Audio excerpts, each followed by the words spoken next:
Oke,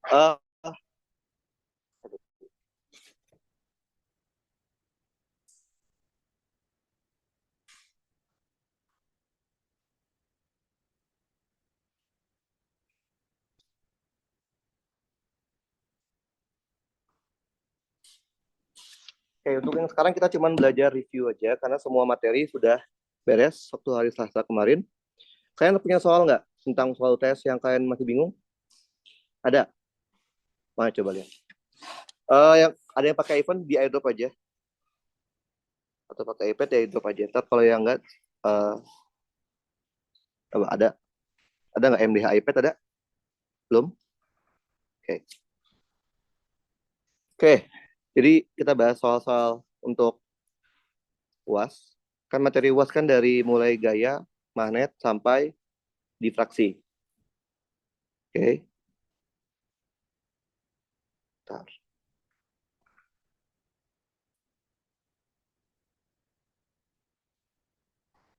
Oke. Ini yang mana yang kan mau ditanyain? Nomor 1 sama 4. 4 itu apa sih? 4, oke. 4 sama 1. Oke. Memang dulu 1 atau 4? Satu itu tentang apa kalau satu materinya kalau kalian baca? Tentang materi apa? Induksi. Kalau 4? Tentang? Belum. 4 apa? Interferensi. Mau yang mana dulu? Satu dulu. Satu berarti induksi. Induksi sebenarnya termasuk ke, kan sebenarnya kalau saya klasifikasikan ya, eh, induksi itu dia masuk ke 3 materi yang cukup mudah untuk UTS. Paling mudah apa materinya? Gelombang EM. Paling mudah pertama itu, karena kalian cuma modal rumus aja. Paling mudah kedua, RLC. Karena kalian cuma butuh rumus sama tahu sifat fasa. Paling mudah ketiga, induksi. Kenapa? Induksi itu kalian jangan hafalin rumus jadi. Tapi yang dihafalin adalah alur pengerjaannya. Induksi itu pasti mengerjakannya adalah cari B, cari flux, cari GGL, cari arus. Sudah flow-nya.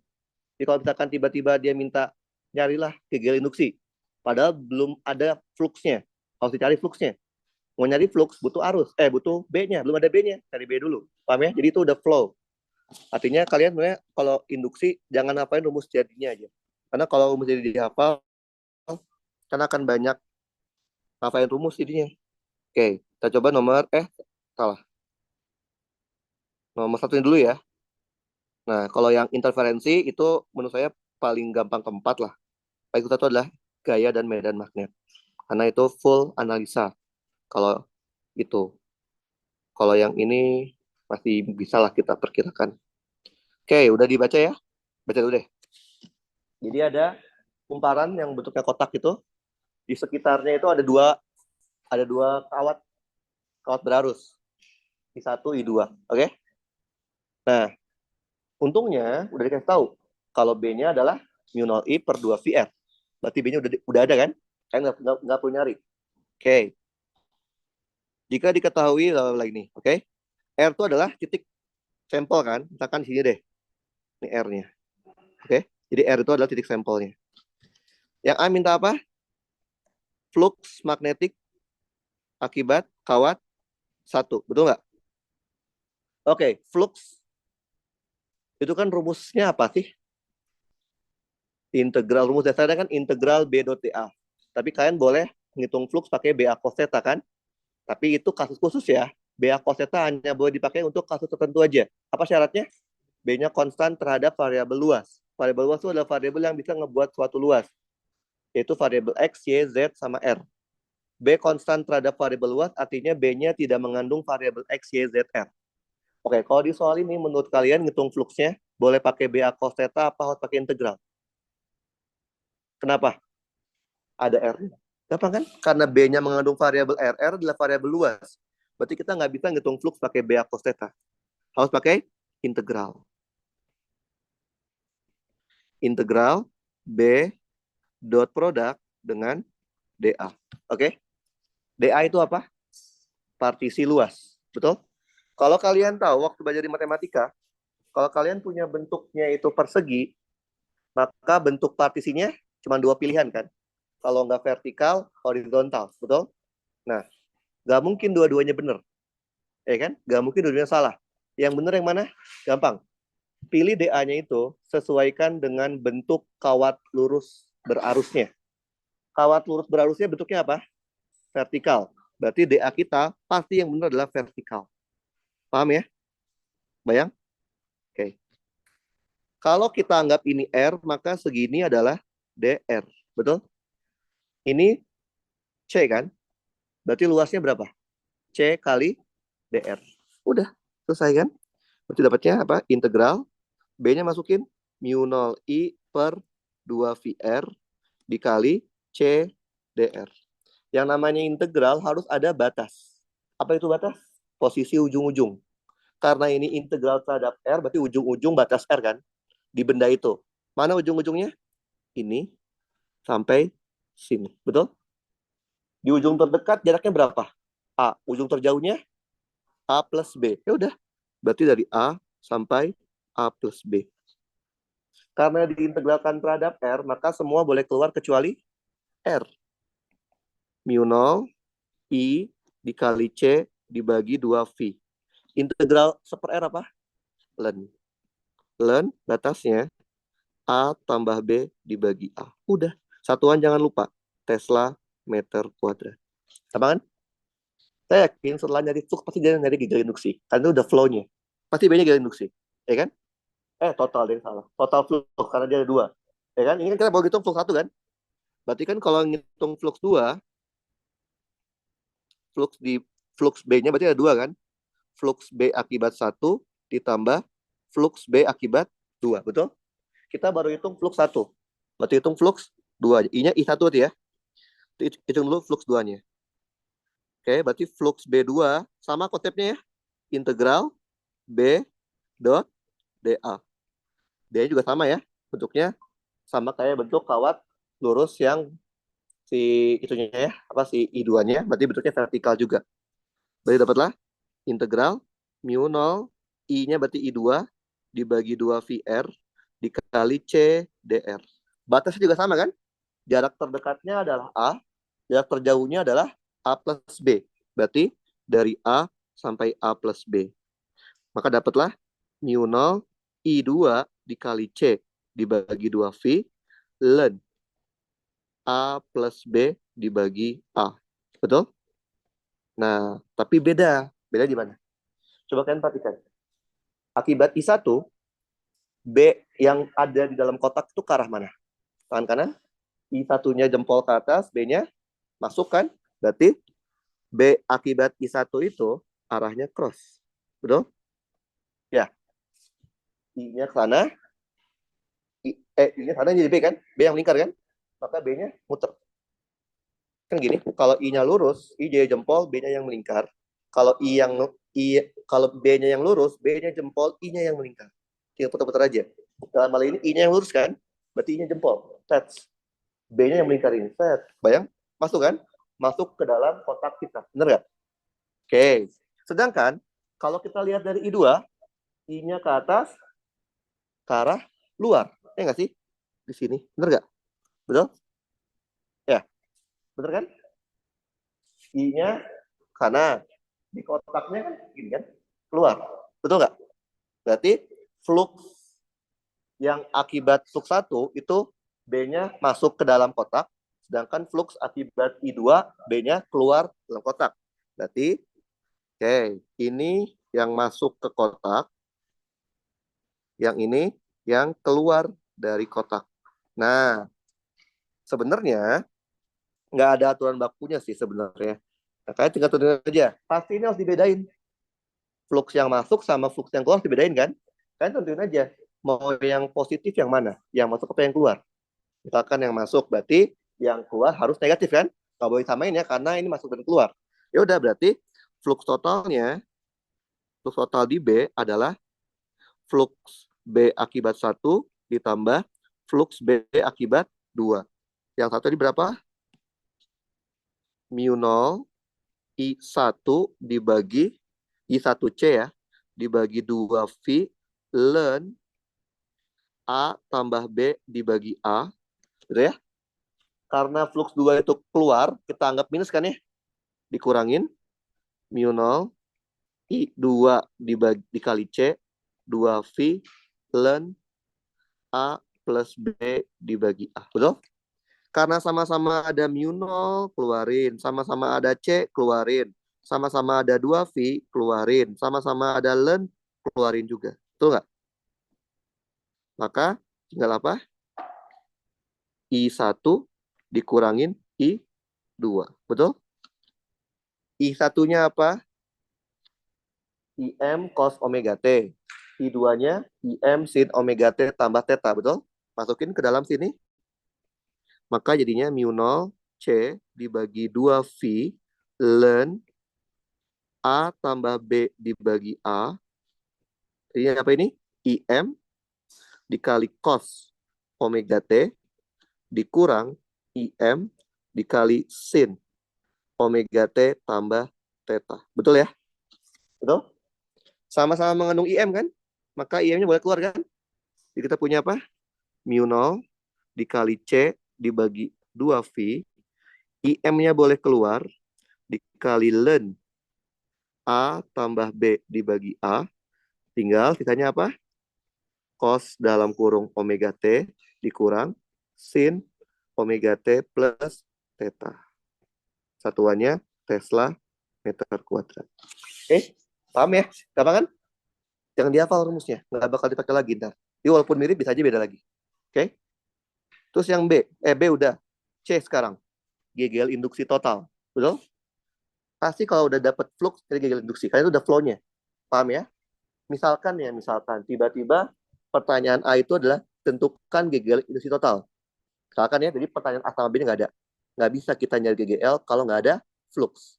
Nggak bisa kita nyari flux kalau nggak ada B. Karena ini B-nya udah dapat, berarti mau nggak mau flux cari dulu buat dapat GGL. Paham ya? Jadi itu udah flow-nya bener. Oke, berarti GGL induksi rumusnya apa? Min N D per DT dari flux magnetik. N itu jumlah lilitan. Kan di sini kan dia cuma ada satu lilitan doang kan, satu tumpuk lah ibaratnya gitu kan. Berarti N-nya 1. D per DT, masukin flux yang tadi kita punya. Mu 0 C dibagi 2V IM dikali ln A tambah B dibagi A dikali cos omega T minus sin omega T tambah theta. Betul? Oke. Coba kalian perhatikan. Dari semua variabel yang ada di dalam turunan, mana yang berubah terhadap waktu? Cos omega T dan sin-nya kan. Artinya selebihnya keluarin semua kan. Kalau kita punya apa? Minus mu 0 C dibagi 2V ln di IM-nya dikali IM dikali ln A tambah B dibagi A. Betul? Apa turunan cos omega T? Min omega sin omega T. Betul? Apa turunan sin omega T tambah fase awal? Omega cos omega T tambah tambah theta. Betul ya? Paham, paham? Sama-sama ada min omega kan? Boleh koin lagi dong. Jadinya apa? Positif ya. Mu 0 C dibagi 2V dikali IM dikali omega dikali ln A tambah B dibagi A. Betul? Dalam kurung. Jadi sin ya. Sin omega T jadi plus kan? Betul nggak? Cos omega T plus theta. Paham kan? Karena min omeganya saya taruh keluar semua. Oke? Udah jawabannya ini. False. Jangan dihafal. Oke, nggak penting soalnya. Apa hasil akhir ini karena bisa saja ntar dibentuk di soal yang nanti kalian ketemu mirip nih, tahu ujungnya beda. Karena bisa aja fungsinya ada yang diganti gitu. Oke. Pertanyaan C udah, pertanyaan D. Oke, berapa nilai fasa awal tetanya pada I2 agar tak terjadi GGL induksi? Berarti pertanyaan D adalah dia mau GGL induksinya bernilai nol. Gimana caranya supaya gaya redusnya nol? Berarti yang dalam kurung kan harus nol kan? Berarti apa? Sin omega T ditambah cosinus omega T ditambah theta hasilnya harus nol. Betul? Berarti sin omega T-nya harus sama dengan minus cos omega T ditambah theta. Betul? Oke. Kita kan mau nyari fasanya. Tapi fungsi di depan fasanya beda kan? Sin sama min cos kan? Nggak bisa tuh. Harus disamain dulu. Kalian pilih aja. Mau sin diubah jadi min cos atau min cos diubah jadi sin. Pilih aja. Maunya apa? Min cos jadi sin. Oke. Ini terserah kalian ya. Maksudnya pokoknya kita tuh bisa ngotak-ngatik fasanya. Syaratnya adalah harus sama fungsi depannya. Sin, sin semua, cos, cos semua. Kalau sin sama cos nggak bisa diapa-apain fasanya depannya. Oke? Nah, kalian mengubah min cos jadi sin. Kalian tahu kan, di matematika, kalau kalian lihat grafik cos sama grafik sin, mirip kan? Cuman digeser. Berapa jauh gesernya? Pi per 2. Berarti kalian tahu, kalau kalian mau mengubah min cos menjadi sin, pi-nya cuma 2. Kalau tidak sin ditambah pi per 2, atau artinya bukan dua-duanya ya, milih ya, sin dikurang pi per 2. Di antara dua pilihan ini pasti ada yang benar. Gak mungkin dua-duanya salah, gak mungkin dua-duanya benar. Gimana caranya? Kalian bisa pakai grafik, atau kalian bisa ngecek aja langsung. Cek di kuadran sifatnya aja. Karena kalian mau ngubah cos ke sin, maka ngeceknya di kuadran sifatnya cos. Kuadran berapa? 4. Kalian pilih alfa yang kalian tahu nilai cosnya di kuadran 4. Terserah. Berapa aja. Tapi jangan batas-batas. Kan 4 kan batasnya kan 270 sampai 360. Ketika kalian zoom itu jangan pilih yang 270 dan pilih 360. Di antaranya aja. Berapa maunya? Yang nilai cos yang mudah? 300. Berapa sih nilai min cos 300? Berapa? Min setengah kan? Karena cos 300 setengah kan? Jadi min setengah. Oke. Mana yang hasilnya min setengah? Apakah sin 300 ditambah 90 atau sin 300 dikurang 90? Mana yang hasilnya min setengah?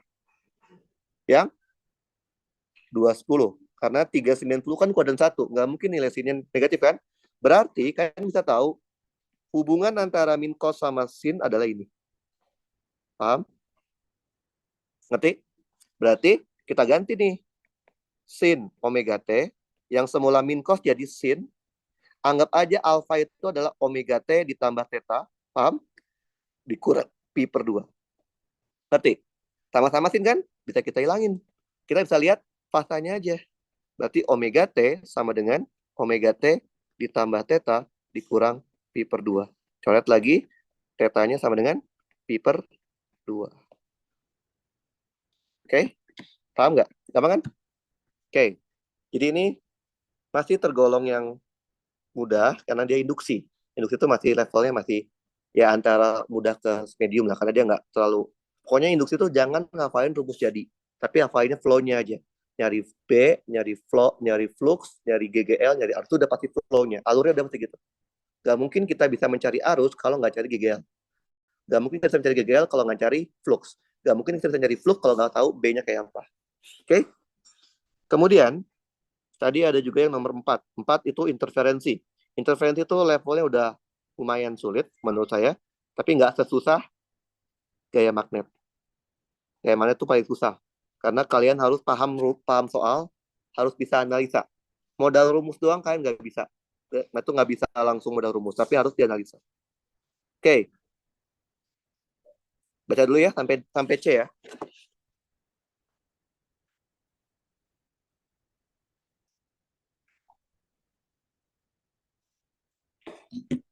Oke, tipe soal interferensi itu yang akan keluar cuma 2.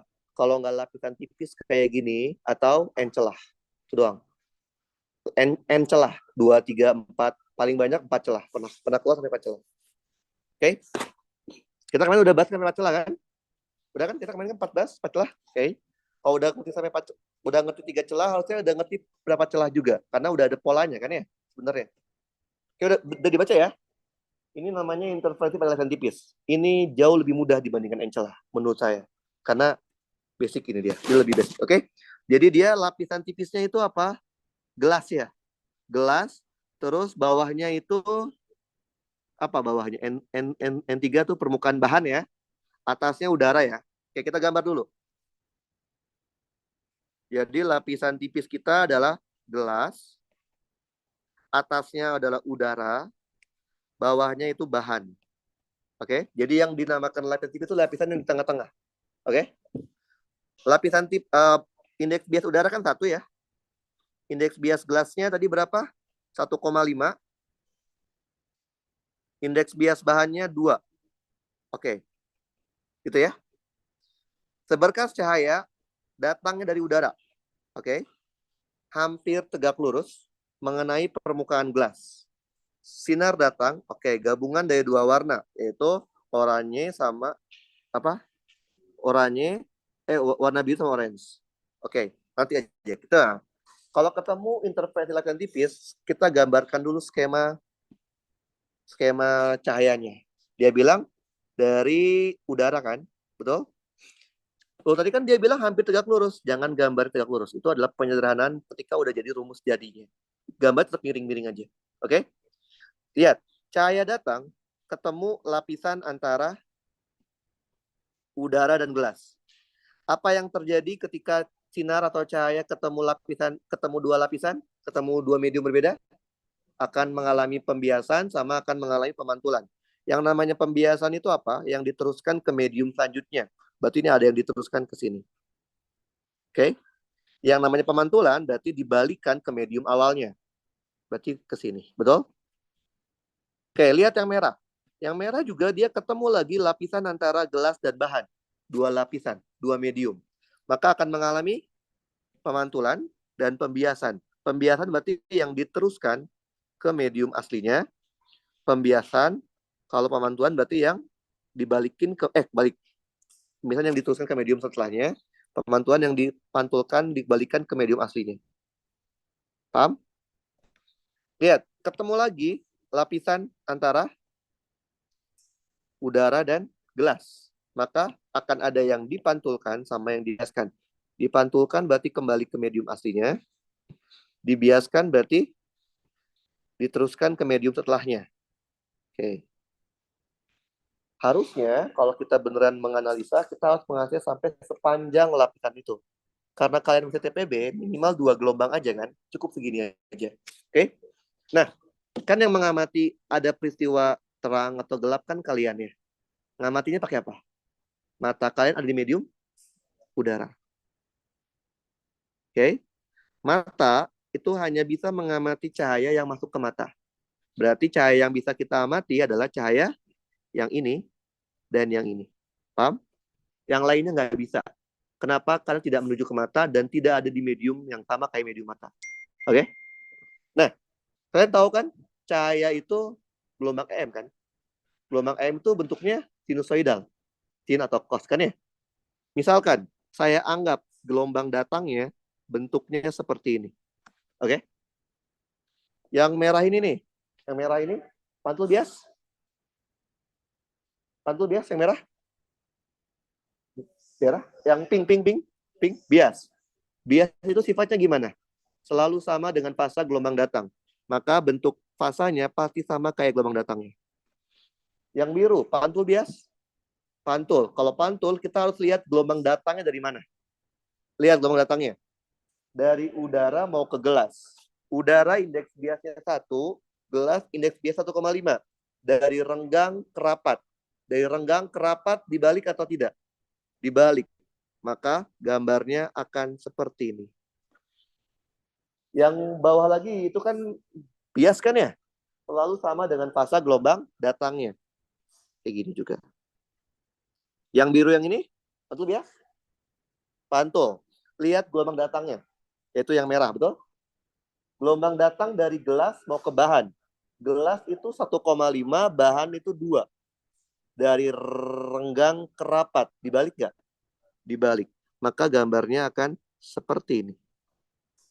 Yang merah satu yang itu, yang paling luar tuh, merah. Patul bias, yang pink, bias. Sifatnya apa? Selalu sama dengan fasa gelombang datang. Berarti gambarnya seperti ini. Paham? Oke. Kan saya pernah bilang ya, inti dari kita belajar interferensi adalah mencari beda fasa. Kalau kalian udah tahu beda fasanya, udah cukup itu. Udah bisa ngejawab semuanya sebenarnya. Oke, beda fasa ada banyak kan? Betul? Ada apa aja?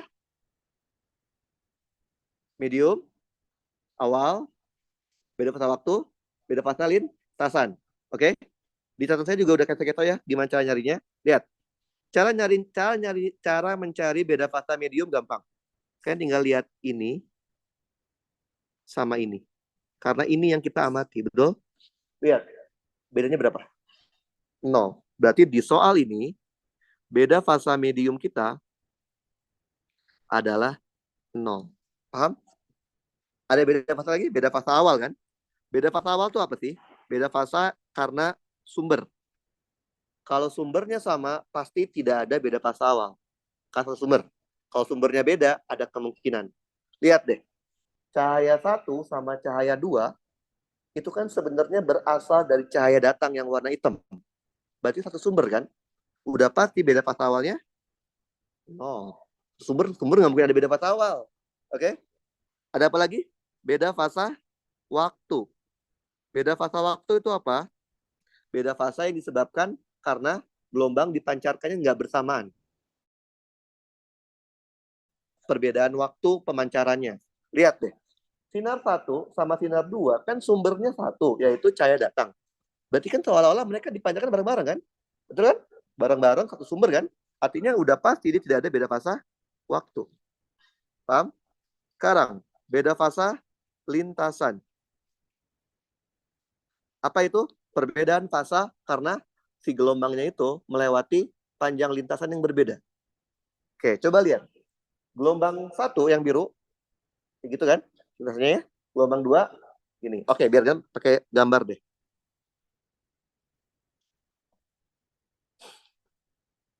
Ini apa ya?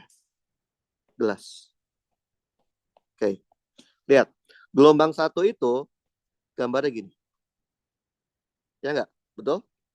Betul? Gelombang 2 gambarnya gini. Betul? Lihat, lintasan yang dilewati oleh 1 sama 2 panjang lintasannya sama nggak? Enggak. Lebih panjang siapa? 2. Berarti ada perbedaan panjang lintasan. Maka pasti ada beda fasa lintasan. Rumusnya apa? 2V dibagi lambda dikali delta X. Delta X itu adalah perbedaan panjang lintasan yang dilewati. Mana perbedaan panjang lintasan antara gelombang 1 sama 2? Yang mana yo? Si bentuk ini kan. Si ini. Ya nggak? Betul? Jadi sebenarnya kalau kita mau detailkan, delta X yang terjadi itu sebenarnya adalah bentuknya seperti ini. Paham? Berarti delta X-nya terjadi di gelas kan? Betul? Berarti lambda yang dipakai harusnya lambda di gelas. Oke. Nah, paham ya ini ya? Ini? Kan ini susah nih kalau kayak gini nih. Makanya untuk TPB selalu dibikin mudah. Apa TPB? Selalu asumsinya sinar datang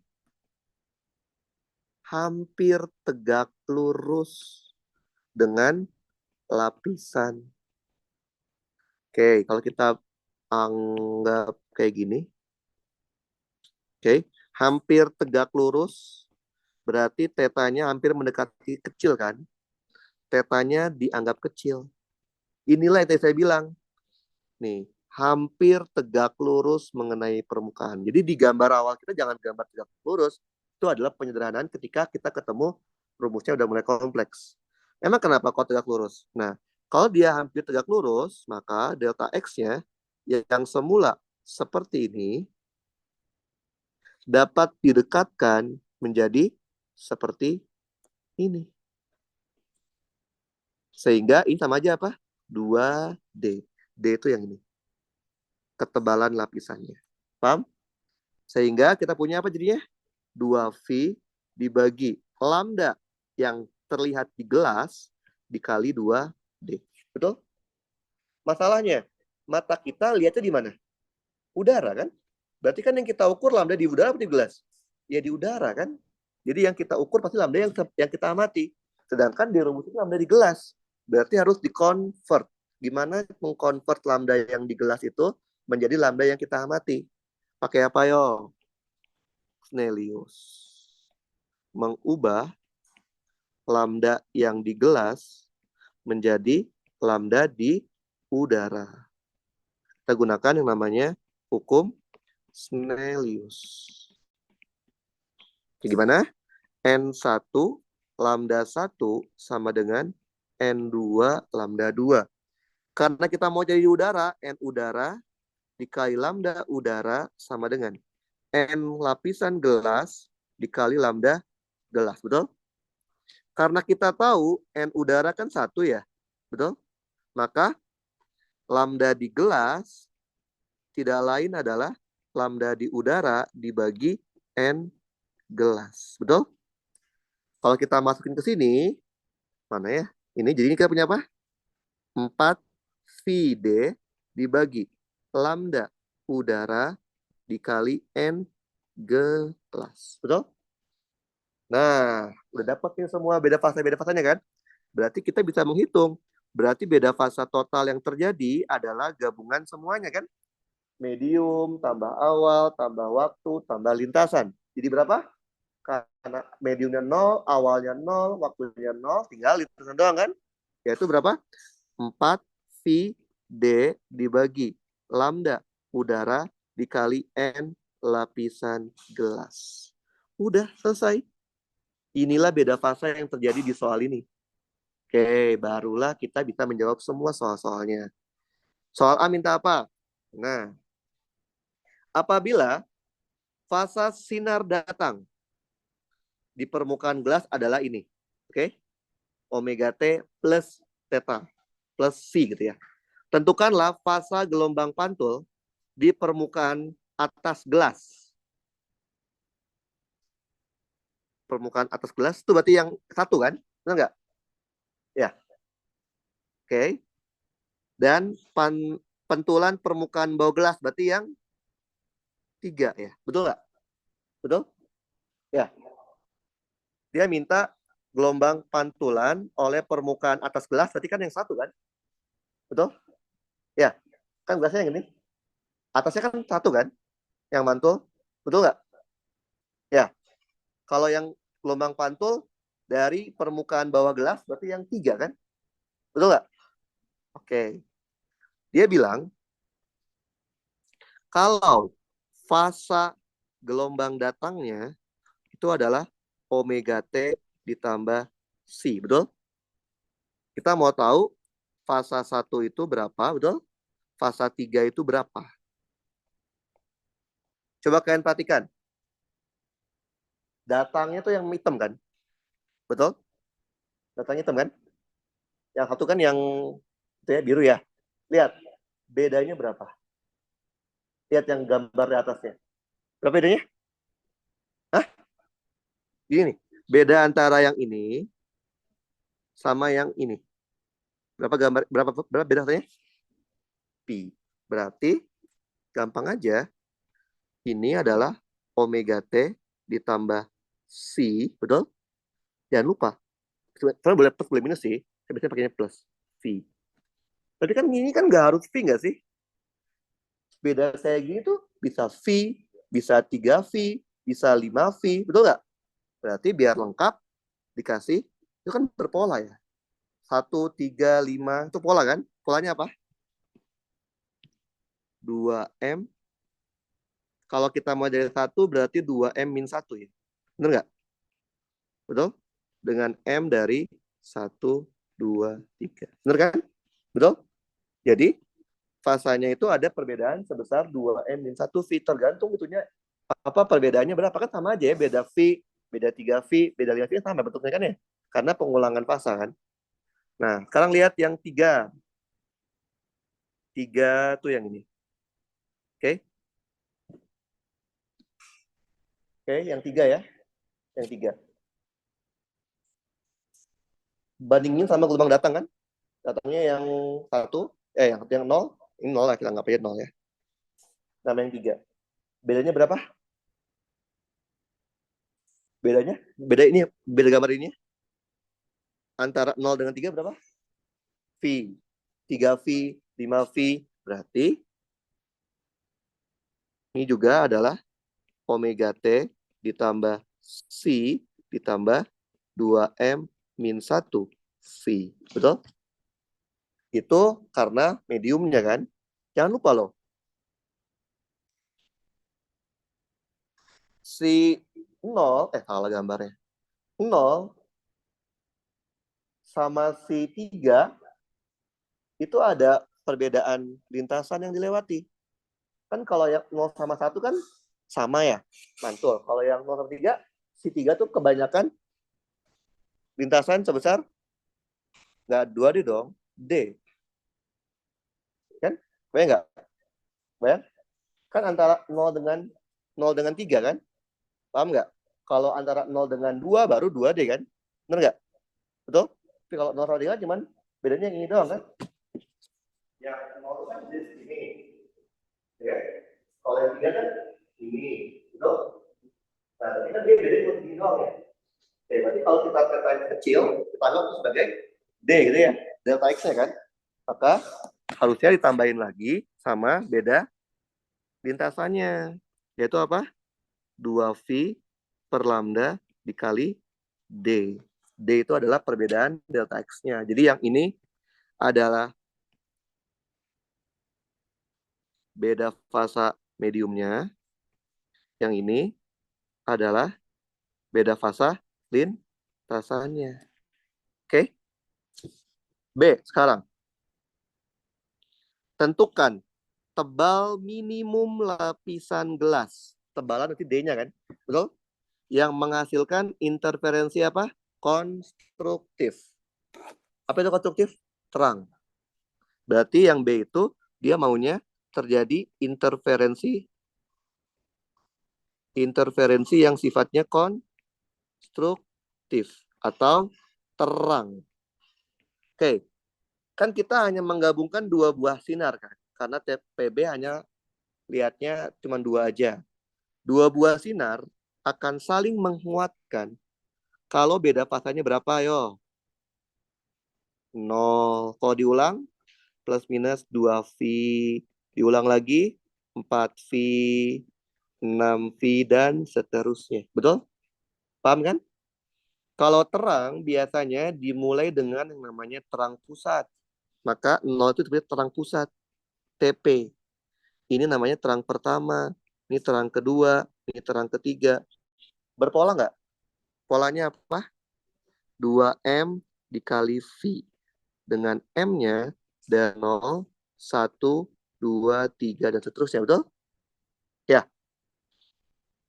2MV ini kalian masukin ke rumus beda fasa yang kita udah dapat tadi di awal. Untuk ini ya. 2MV sama dengan 4V, D-nya jadi D konstruktif, karena ini udah yang konstruktif kan, dibagi lambda udara dikali N lapisan gelas. Betul? Kita bisa hilangkan 2V-nya, benar nggak sih? Betul? Kita punya apa? Lambda udara dikali M sama dengan 2 D konstruktif dikali N lapisan gelas. Yang diminta D-nya kan? Berarti D konstruktifnya adalah apa? M dikali lambda udara dibagi N lapis 2N lapisan gelas, bro. M-nya dari berapa? Kalau masukin M-nya 0, D-nya berapa? Kalau D-nya 0 ada lapisannya nggak? Enggak, berarti nggak boleh 0 di sini. Waktu awal itu kenapa kita boleh 0? Karena ada terang pusat. Paham? Ketika kita di sini, awal juga maunya 0 nih. Kalau saya masukin 0, maka D-nya 0. Nggak ada lapisannya dong kalau gitu. Berarti 0 nggak boleh. Bolehnya berapa? 1, 2, 3, dan seterusnya. Paham? Berarti kalau dia minta paling minimum, berarti paling kecil kan? Betul nggak? Ambil saja M-nya berapa? 1. Berarti dekonstruktifnya adalah 1 dikali lambda udara dibagi 2 N lapisan gelas. Tinggal masukin lambda yang dipakai berapa. Tadi ada 2 ya, orange sama biru kan. Masukin lambda orange berapa, lambda biru berapa. Paham? Ngerti? Hah? Beda dong, orang beda beda lambdanya. Jadi D-nya Pak, D itu hanya cocok untuk lapisan untuk lambda yang tertentu gitu. Paham? Jadi D-nya kita akan punya 2. D untuk yang biru berapa minimumnya, D untuk yang orange berapa minimumnya. C. Apabila bahan diganti dengan bahan lain dengan indeks bias 1,25. Oke? Bahan diganti dengan bahan, bahan itu yang bawah ya. Oke, bahan di bawah ya. Berarti ini apa? Ini ngubah soal, ya kan? Berarti kan bikin dari awal lagi kayak tadi. Bikin fasa mediumnya, fasa lintasan, sama konsepnya. Oke, jadi ini kerja aja yang ini ya. Bikin kayak gini lagi ya. Dari awal, udara, gelas, bahan, tapi banyak diganti 1,25. Oke? Sampai dapat mediumnya berapa, awalnya berapa, waktunya berapa, lintasan berapa, jumlahin, dapatlah beda fasa totalnya. Oke? Udah dapet nih beda fasa total, dia maunya apa? Interferensi konstruktif. Berarti syaratnya beda fasanya harus 2 MV. Mana sih 2 MV? Betul? Ini tadi dimasukin ke rumus beda fase yang kalian dapat di awal lagi. Ngerti ya? Jadi ini C ya kerja sendiri lagi. Bikin dari awal lagi. Bikin skemanya lagi. Paham ya? Jujur aja nih ya. Yang beda fase awal sama beda fase waktu udah pasti 0. Yang kalian harus perhatikan adalah beda fase medium. Pilihannya cuma 2. Kalau nggak 0 atau V. Beda fase lintasan pasti kayak gini. Untuk TPB. 4V D dibagi lambda udara dikali N lapisan tengahnya. Paham? Jadi sebenarnya yang diganti cuma beda fase mediumnya doang. Antara 0 atau pi, tergantung dari bentuk gambar kita yang ketemu itu. Paham ya? Waktunya pasti 0, awalnya pasti 0, lintasannya pasti kayak gini. Karena untuk TPB pasti diasumsikan apa? Sinar datang hampir tegak lurus, sehingga delta X udah pasti 2D. Paham? Jadi nggak perlu ganti lintasan, nggak perlu ganti waktu, nggak perlu ganti awal. Tinggal mediumnya aja yang diganti. Kalau ini kan kenapa 0 tahu ya? Karena bentuknya sama antara 1 dengan 2 kan? Kalau ntar digambar bentuknya beda, kemungkinan antara 0 atau pi sih, antara 2 itu sih sebenarnya. Oke? Paham ya? Kenapa?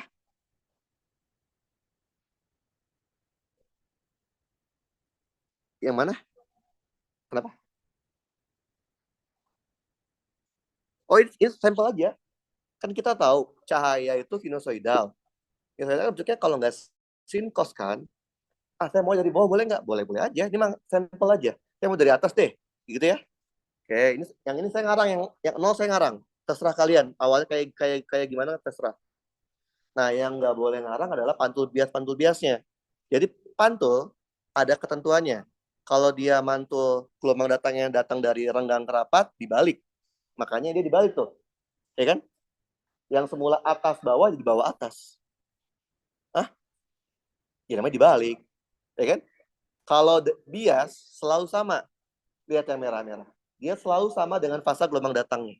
Karena bias nggak pernah berubah fasanya. Selalu sama. Nah, kalau mantul kalau kita pantul, lihat lagi gelombang datangnya ya. Kalau dia datang dari rapat ke renggang, nggak dibalik. Gelombang datangnya yang lihat ya, bukan gelombang pantulnya ya. Jadi kan biru kan pantul, lihatnya dari datang. Datangnya kan dari udara ke gelas, bukan dari gelas ke udara ya. Biru yang ketiga juga pantul kan, datangnya lihat yang merahnya nih, gelas ke bahan, paham? Dan seterusnya. Kita akan ketemu sendiri.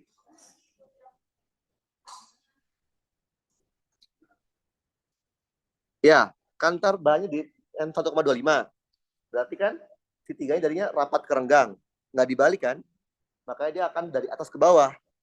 Sehingga menyebabkan si 2 kan gelombang bias kan? Akan sama kayak 3 kan? Nanti akan ada perbedaan sebesar pi. Oke, paham ya? Udah ngerti ya? Oke. Jadi pokoknya inti interferensi adalah mencari beda fasa. Kalau udah ketemu beda fasanya udah selesai sebenarnya. Oke, mana lagi tadi? Ada lagi nggak? Ada lagi? Ada lagi ya yang nanya? Soal? Ada. Coba kirimin. Kiriminya kemana ya? Ada yang pakai iPhone? Bluetooth nggak bisa. Tuh, kirim. Tadi ya kirim iPhone. Biar cepat maksudnya. Biar cepat. Oke. Jadi paling susah adalah gaya dan medan magnet. Itu susah banget menurut saya. Kalian harus memahami soal, maksud soalnya apa, ini ntar ngaruhnya kemana. Karena dia kadang suka nyambung-nyambung ke materi-materi zaman-zaman UTS atau bahkan zaman-zaman semester 1 malah. Karena dia analisis. Jadi nggak bisa dibatasin dia. Kalau yang lainnya menurut saya relatif lebih mudah. Udah? Mana? Belum. Udah. Di mana? Oke, jadi sebenarnya harusnya kalian bisa optimalkan di 3 nomor. EM paling gampang, RLC paling gampang kedua, induksi medium lah. Induksi kayak tadi kita. Induksi pokoknya jangan ngafalin rumus jadi. Oke? Interferensi lagi, interferensi lagi. Oke. Oke. Kita coba ya. Interferensi dulu deh, si siapa Fahmi nih. Sama tadi, ini ya. Oke. Interferensi itu nggak susah sih sebenarnya. Cuman kalian harus ingat prosedur langkahnya. Karena dia langkahnya kadang suka banyak nih. Oke. Ini ya, contoh soalnya. Interferensi difraksi 2 celah. Berarti N-nya sama dengan 2. Laser memiliki panjang gelombang, berarti lambda. Jarak antar celah itu apa? D. D-nya adalah 24 mikrometer. Layar berada 4 meter dari itu adalah L-nya ya. 4 meter. Pada layar, titik O adalah titik di mana intensitas maksimum orde ke 0. Berarti terang pusat. Oke. Titik P berjarak 65 cm dari O. Berarti apa? Y. Y di titik P adalah 65 cm. Lebar masing-masing celah apa? W atau A ya. Kadang ada yang pakai W, ada yang pakai. Tapi bisa pakainya W ya. Apa ya? W-nya adalah 8 mikro. Nah, kalian tahu nggak triknya? Oke, ini kan N-nya 2 ya. Kalau jumlah celahnya lebih dari 1, itu pasti terjadi interferensi. Ya kan? Jadi terjadi interferensi. Kalau dia memberitahu ukuran celah W atau A-nya, pasti terjadi difraksi. Makanya disebutnya ini interferensi dan difraksi. Inter plus diff. Nah, saran saya nih ya, kalau dia ngasih tahu W, coba bandingkan W dengan D. W-nya adalah berarti sepertiganya. Saya lebih suka nulisnya W itu adalah sepertiga D di soal ini dibandingkan saya pakai angka. Oke? Berarti terjadi inter dan diff, betul ya? Oke. Yang A minta apa? Orde maksimum interferensi yang hilang. Ada catatan saya. Coba lihat catatan waktu kita minggu lalu ada kan? Pertanyaan-pertanyaan yang sering muncul. Apa terang interferensi yang hilang kan? Terang interferensi yang hilang akibat difraksi. Rumusnya apa? Iya, tinggal kelipatan dari D bagi W-nya berapa. Karena D-nya bagi W, berarti berapa? 3 kan? Karena D bagi W-nya 3, maka terang interferensi yang hilang adalah terang ke 3, terang ke 6, 9, dan seterusnya. Oke. Gampang kan? Oh, dia mintanya cuman di fraksi utama doang. Berarti terang ketiganya aja. Oke. Karena di fraksi utama kan ada ketika gelap pertama kan. Berarti kita masuknya cuma yang 3 aja. Oke?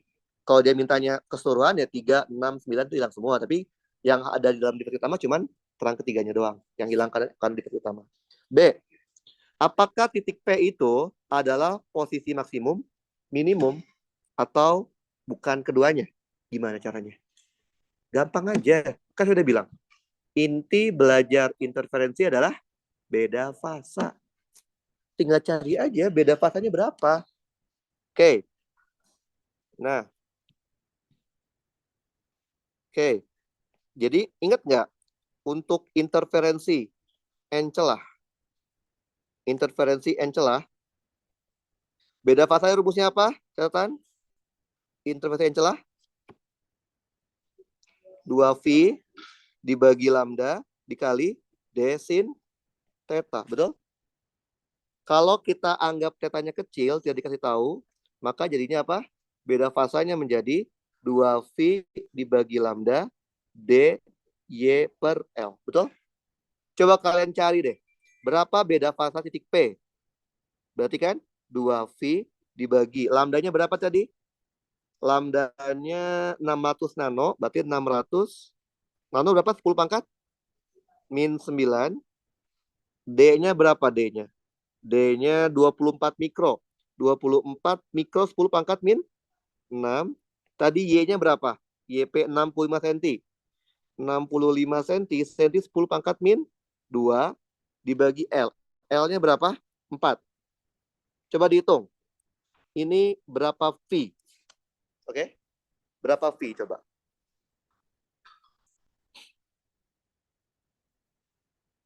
Berapa? Berapa V?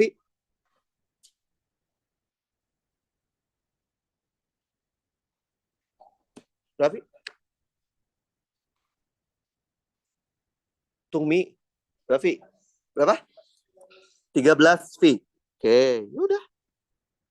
Kan kita tahu kalau beda fasa yang maksimum pasti kelipatan dari 0, 2V, 4V, dan seterusnya. Betul nggak? Kalau minimum, ini dua celah kan ya? Betul? Untuk dua celah, beda fasa minimum berapa? Dua celah kemarin? Plus minus V, plus minus 3V, plus minus 5V, plus minus 7V, dan seterusnya. Kalian coba lihat. 13V itu kelipatan 0, 2V, 4V, atau kelipatan P, 3V, 5V, atau bukan keduanya? Hah? Kelipatan? 0, P, 3V, 5V kan? Ya kan? Dan ganjil kan? P, 3V, 5V, 7V, 9V, 11V, 13V kan? Ya udah. Karena beda fasa titik P merupakan kelipatan dari 2M-1V, maka titik P adalah gelap. Gampang kan? Kalau dia bukan kelipatan 2V, bukan kelipatan V, ya berarti dia bukan keduanya. Bukan gelap, bukan terang. Redup kayak diantaranya gitu lah. Bayang? Makanya saya bilang tiga kali, interpretasi ini beda fasa. Beda fasanya ketemu, udah cukup. Itu udah tahu semua. Mau cari terang, gelap, bukan terang. Mau cari maksimum sekunder, semuanya dapat semua. Asal tahu beda fasanya. Oke, C. Berapa rasio intensitas titik P IP dengan IM? Nah, loh, intensitas berarti kalian harus ingat rumus intensitasnya. Apa itu rumusnya? Karena ini terjadi inter dan div, maka rumus I inter div. Betul nggak? Oke, rumus I inter div. Nah, lah, tak dulu. Kan titik P kan gelap ya? Ya kan? Gelap ya, nggak punya, ya nol lah. Kalau gelap, udah pasti gelap kan? Kayak saya tadi dia nggak gelap. Kalau gelap udah pasti nol kan? Gelap kan nggak punya intensitas kan? Berarti nol dibagi I max kan? Nol kan? Ya udah ini mah nol udah pastilah. Kalau misalkan tiba-tiba titik P itu bukan gelap, bukan terang ya. Maka mau nggak mau cari pakai rumus I interdiv. Apa rumusnya? Kemarin panjang nih. Apa? I max dikali cos kuadrat V D sin theta dibagi lambda dikali sin Pi W sin theta dibagi lambda dibagi Pi W sin theta dibagi lambda dikuadratin.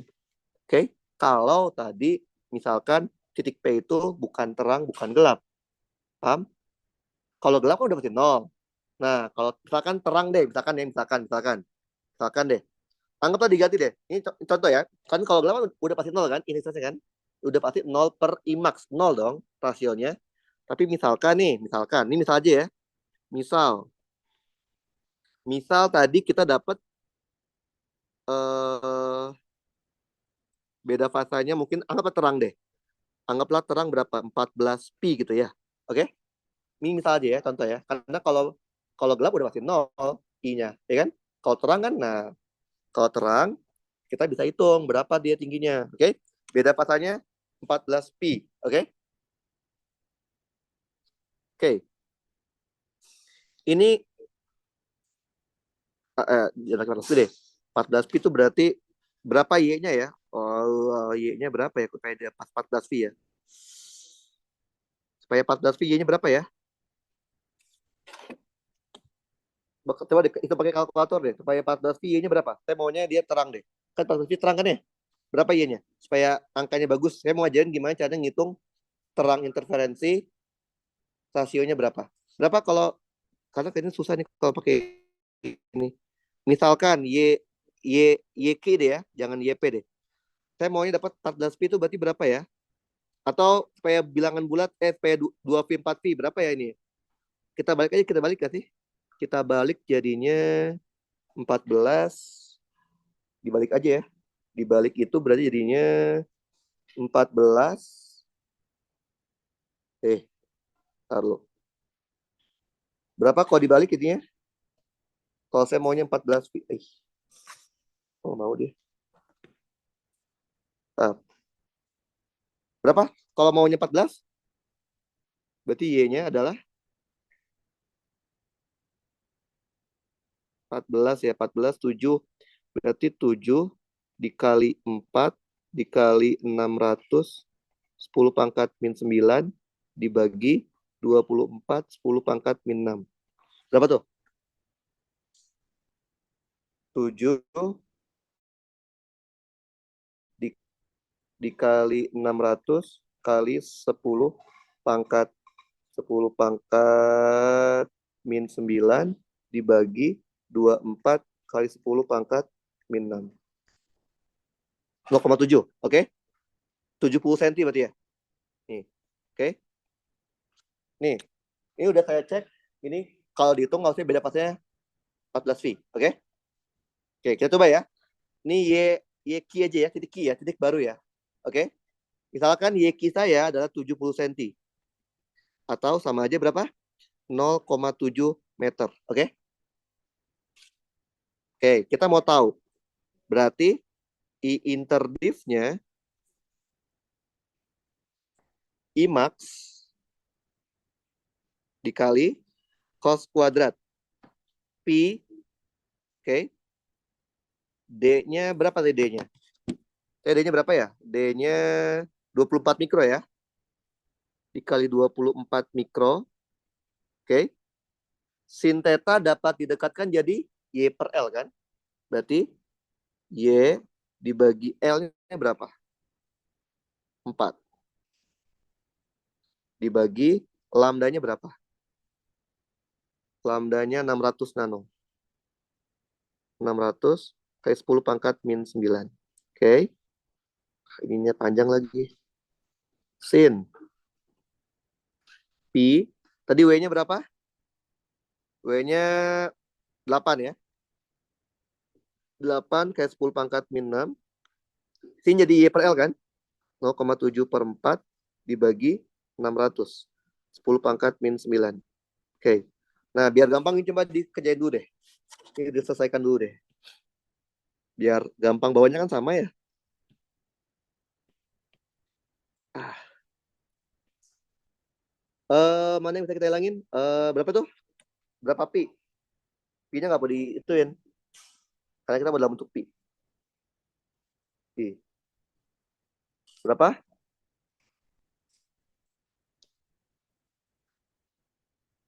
Ah, enggak. Berapa itu dapatnya? Yang itu?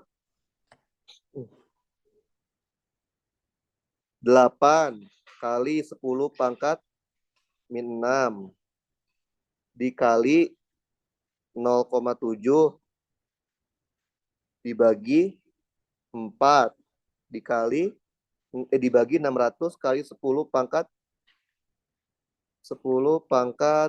min 9. Dapatnya 7/3 pi. Oke. Nah, oke.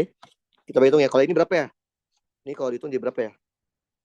Yang ini 24 dikali 10 pangkat min 6 dikali 0,7 per 4 dibagi 600 kali 10 pangkat min 9. 7 pi.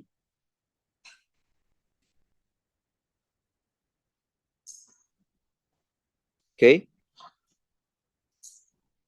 Nah, udah deh. Berarti ini IMAX.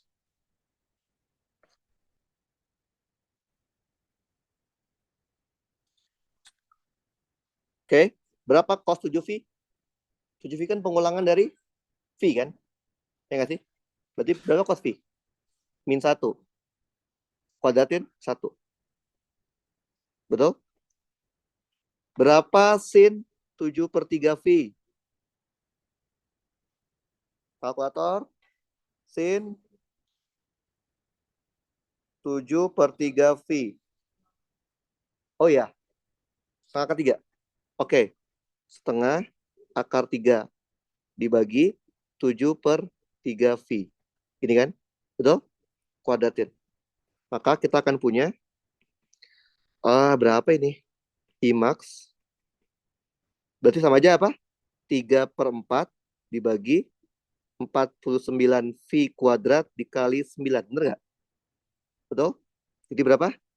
27 dibagi 4 kali 4 ini berapa? 196 pi kuadrat. I max. Oke? Ini adalah I interdifnya. Q tadi. Paham? Maka kalau kita mau bandingin, kan rasio itu perbandingan kan? Interdif dibandingkan I max. Kalau soalnya kayak tadi adalah 27/196 pi kuadrat. Kalau kalian coba masukin deh. Kalau kalian nggak percaya, coba yang ini, yang C. Kan C udah kita cek, dia gelap kan? Coba kalian masukin. Oh, ini dapetnya 0. Pasti. Kayaknya ngapain dicek, ini udah pasti I per I max-nya 0. Kalau yang C ya. Karena kita udah cek tadi dia gelap kan? Gelap kan udah pasti I-nya 0 kan? Berarti 0 per I max ya 0. Kalau dia terang, nah itu bisa dicek. Atau bukan gelap lah, yang pasti bukan. Kalau dia terang atau bukan gelap dan terang, itu bisa dicek. Kalau gelap udah pasti 0 soalnya. I-nya. Paham? Emang pecahannya berapa? Hah? 6,4 apa? Hah? M-nya 6,4. M tuh order 6,4. Masa ada order 6,4?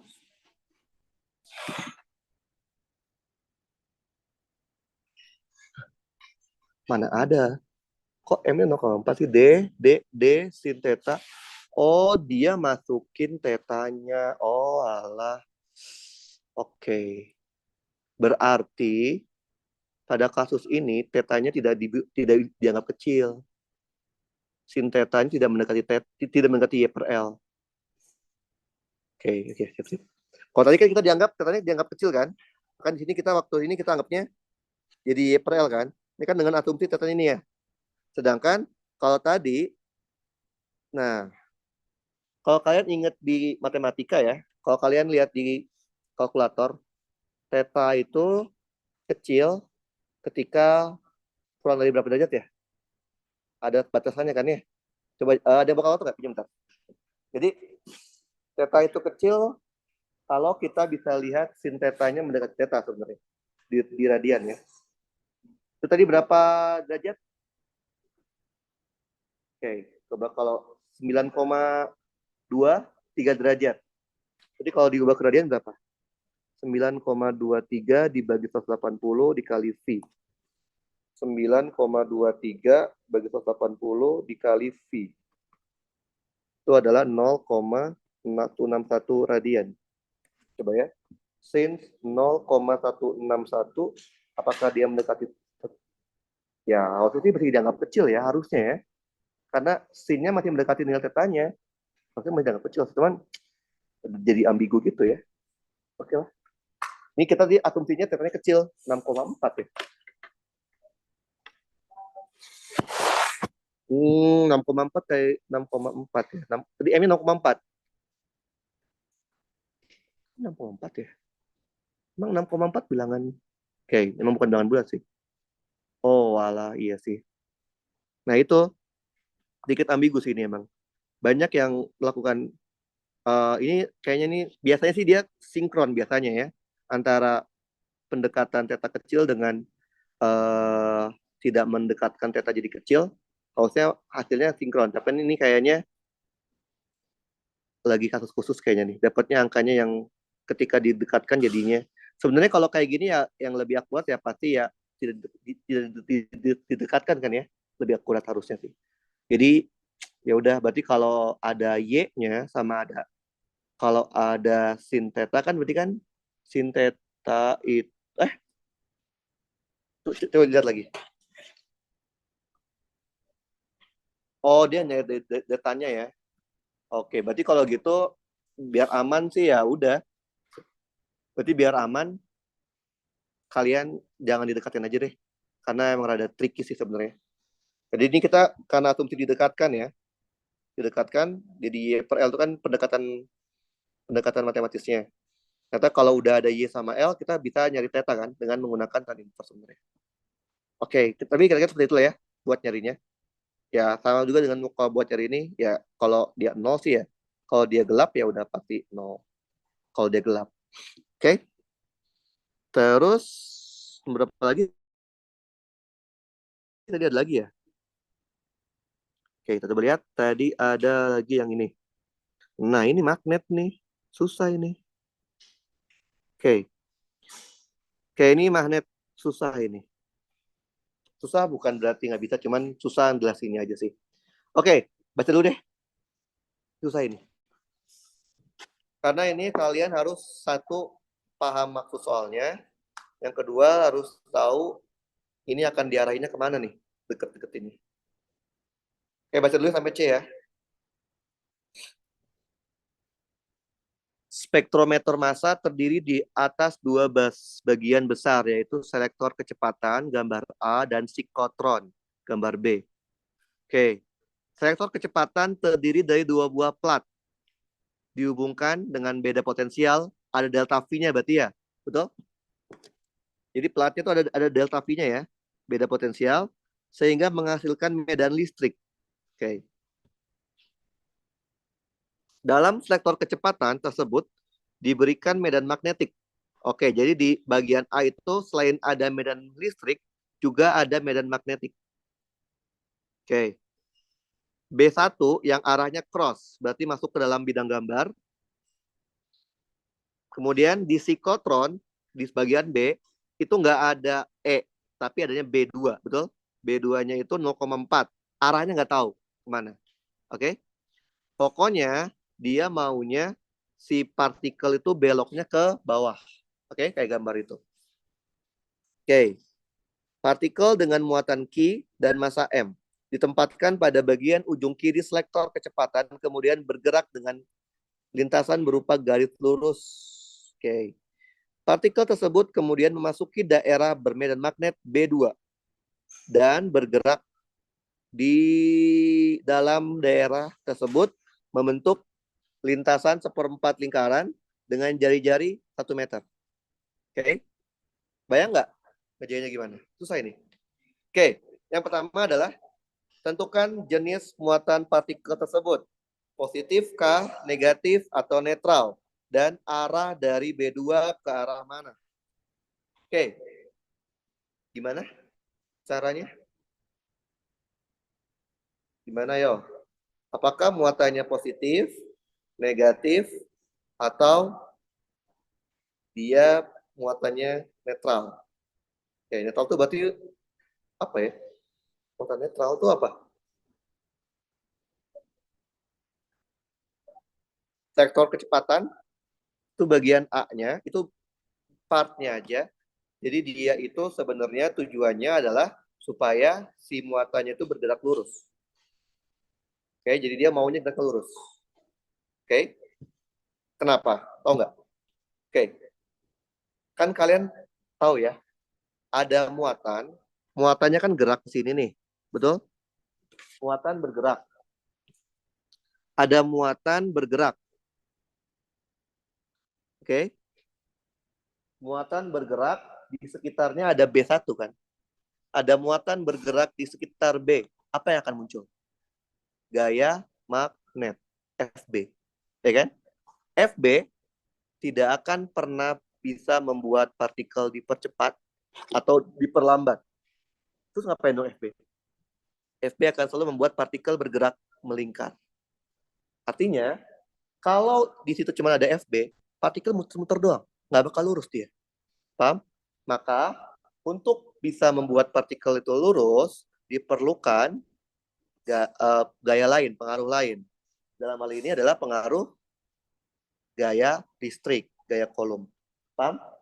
Oke, makanya dikasih beda potensial. Oke? Nah, kalau di B, coba lihat di B. Ketika tidak ada gaya listrik, tidak ada gaya Coulomb, partikel akan gerak muter. Itu akan terjadi kalau di gambar A, kita hilangin si listriknya. Dia akan muter doang. Nggak bakal gerak lurus. Paham ya?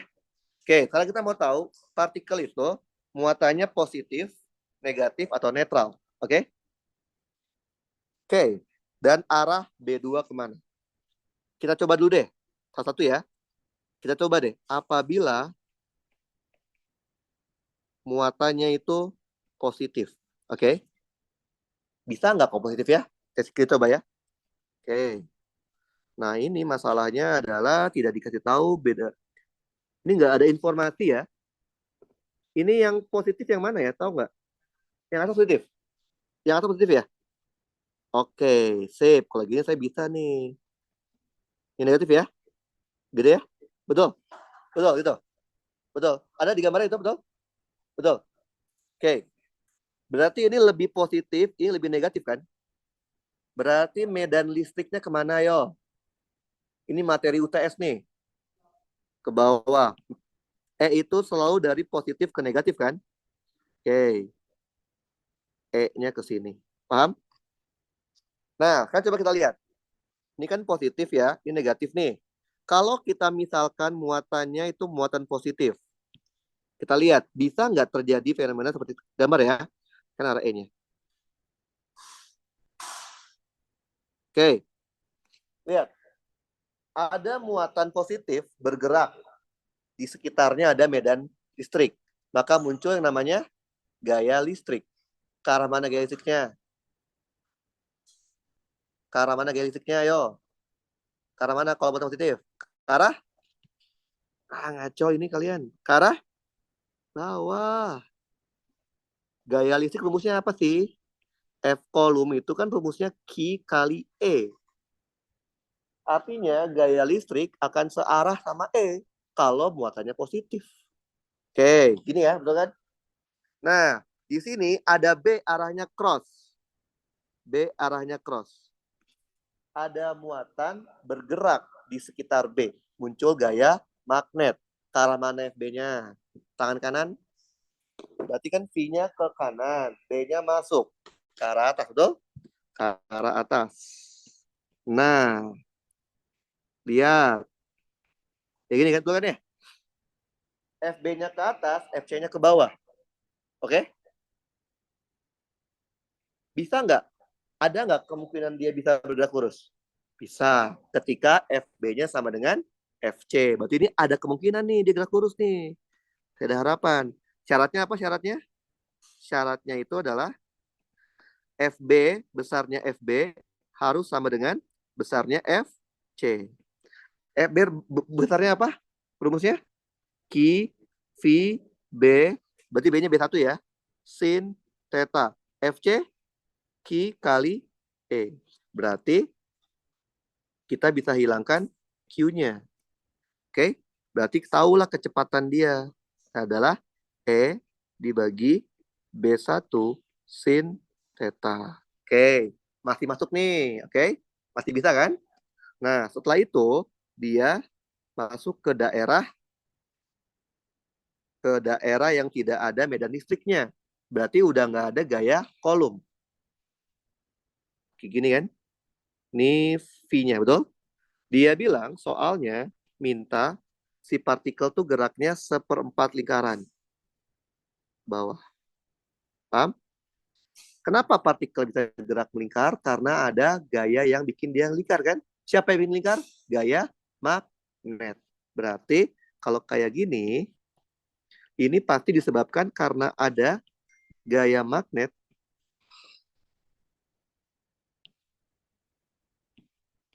yang ke arah sini. Bener nggak? Betul? Oke. Kalau V-nya ke kanan, FB-nya ke bawah, B2 ke arah mana? Ke arah V-nya ke kanan, B-nya ke bawah berarti ke arah dot. Benar nggak sih? Dot kan? Ke arah luar. Oke. Nah, berarti positif mungkin kan? Ya kan? Dia bisa lurus dan bisa belok kan? Oke, berarti positif bisa nih. Sekarang gimana kalau negatif? Kalau negatif ya, apabila muatannya itu negatif. Oke, kita lihat dia bisa nggak sih apa namanya ini plus ya tadi ya, ini min. Oke, berarti E-nya kan ke sini ya. Oke, ada muatan bergerak, ada muatan di sekitar E, maka muncul gaya listrik. Ke arah mana gesiknya? Karena ini negatif, maka dia ke arah atas. F kolom. Nah, di sekitarnya ada B. B-nya ke arah cross. B1. Oke? Ada muatan bergerak ke kanan, ada B-nya masuk. Muncul gaya mana kan? Ke arah mana? Karena dia elektron, pakainya ke bawah. Berarti ini ada FB. Berarti juga mungkin dong. Ya kan? Kenapa mungkin? Karena ini bisa membuat partikel bergerak lurus. Paham? Nah, ketika udah tidak ada lagi pengaruh beda potensial, partikelnya kan geraknya ke sini. Tapi maunya itu geraknya itu ke sini. Betul? Berarti harus ada gaya yang menarik dia ke bawah. Yaitu siapa? FB. Sekarang, kalau V-nya ke kanan, FB-nya ke bawah, B2-nya kemana? V-nya ke kanan, B-nya ke bawah. Maksudnya kan keluar gini kan? Tapi kan dia elektron masuk. Paham? Kebalikannya. Jadi elektron itu nanti apa yang kita dapat itu kita balik. Maka ini juga mungkin. Oke, jadi jawabannya bisa dua-duanya. Berarti kalau kita muatannya positif, berarti arah B2-nya harus dot. Kalau muatannya negatif, arah B2-nya harus cross. Jadi dua-duanya bener ini. Paham? Asalkan jawabnya bener. Kenapa? Karena kedua-duanya memenuhi syarat untuk membuat dia bergerak lurus. Paham? Karena kan kalau FB sama FC-nya saling berlawanan, ada kemungkinan dia saling menghilangkan kan ya. Maka dia akan lurus kan. Paham? Tapi kalau misalkan dua-duanya ke bawah, dua-duanya ke atas, nggak mungkin lurus tuh. Itu salah kan? Kalau dia nggak bisa lolos dari selektor kecepatan, udah pasti dia nggak bisa masuk ke siklotronnya kan. Jadi jawabannya ini bisa plus, bisa min. Kalau plus berarti B2-nya harus dot, kalau min B2-nya harus cross. Karena dua-duanya memenuhi syarat. Paham ya? Oke. Berarti saya jawab yang A ya. Nah, netral saya nggak tahu. Kayaknya netral nggak bisa deh. Netral tuh kayaknya nggak dipengaruhi. Netral tuh kayak apa sih muatan netral? Muatan netral. Kayak gimana sih? Nol maksudnya. Ya nol berarti nggak ada FB dong. Nggak ada FB, nggak ada E dong. Ya kan? Berarti dia kalau netral berarti tidak akan terpengaruh gaya magnet, tidak akan terpengaruh gaya listrik. Berarti dia nggak mungkin netral. Harus plus atau minus. Paham? B. Tentukan besar medan magnet. B1 yang harus diberikan di daerah plat supaya partikel bergerak dengan E. Nah, supaya dia memiliki kecepatan segini. Ya udah, kita udah tahu syaratnya, ya kan? Syaratnya adalah V sama dengan E per B1 sin theta kan?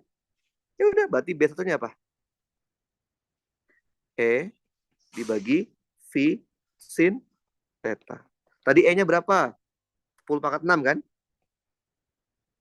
V-nya berapa yang diinginkan? 4 ke 10 pangkat 7. Berapa tetanya? Theta tuh apa? Dengan apa sih di sini? Antara V dan B kan? V-nya itu ke kanan, B-nya cross 90 derajat kan ya? Berarti 90 derajat. Dapatnya berapa? 1/4 kali 10 pangkat min 1. Betul nggak? Satuannya Tesla. Udah jawabannya. Jawaban B-nya. Oke. C. Tentukan besar perbandingan M dibagi Q. Nah, loh. M dibagi Q. Lihat. Tadi kan kita udah mengurai di bagian sektor kecepatan kan. Di sini sama sekali tidak ada massa ya. Betul? Berarti kemungkinan M dibagi Q-nya ditemukan di bagian yang selanjutnya, yaitu bagian siklotronnya. Oke. Pada kasus bagian siklotron, partikelnya geraknya melingkar doang kan? Kenapa dia gerak melingkar? Karena ada gaya magnet yang bikin dia muter. Kalau gerak melingkar muncul gaya apa? Nah, berarti gaya magnet yang dihasilkan di dua itu besarnya harus sama dengan gaya sentripetalnya. Yang bikin muter kan FB. Gaya melingkar kan itu ada di sentripetal kan? Apa di sini? Q, V, B2, sin, theta. FSP apa? M, V kuadrat dibagi R. Nah, ada M-nya kan? M-nya muncul di sini dia. Kita bisa hilangkan si V-nya satu ya. Boleh kan? Maka dia maunya Q per M atau M per Q ya? M per Q ya. Berarti M dibagi Q itu adalah R dikali B2 sin theta dibagi V. Betul nggak? R-nya ada kan? R-nya 1 meter. B2-nya berapa? B2-nya 0,4 Tesla. Sin-nya sin 90. Karena antara V dan B.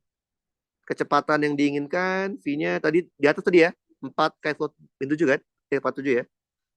4 kali 10 pangkat 7. Udah deh, dapat bla bla bla bla. Karena ini perbandingan massa berarti kilogram per kolom satuannya. Gampang ya? Susah sih ini. Ini namanya analisa soalnya. Ribet ya. Jadi kalian harus mengingat kembali materi-materi judul-judulnya. Karena analisa itu bisa nyambung kemana-mana. Kadang bisa dikaitkan dengan dinamika, kinematika, atau energi, atau momentum. Kata banyak. Oke, paham? Mana lagi yang ditanyain? Ada lagi? Ada soal lagi? Oh, ada. Oke, bentar. Gambar 2 nggak ada E-nya. Emang kagak ada E-nya. E-nya cuma yang ini doang. Cuman yang kotak kotak yang itu tuh, yang ini doang. Jadi warnanya nggak enak, merah. Yang ini doang nih. Jadi yang plat potensial tuh yang ini doang. Paham? Jadi yang ini doang yang ada kan E itu muncul karena ada beda potensial. Dia dikasih cuma situ doang. Lebihnya nggak ada. Muatan positif? Ya, ya.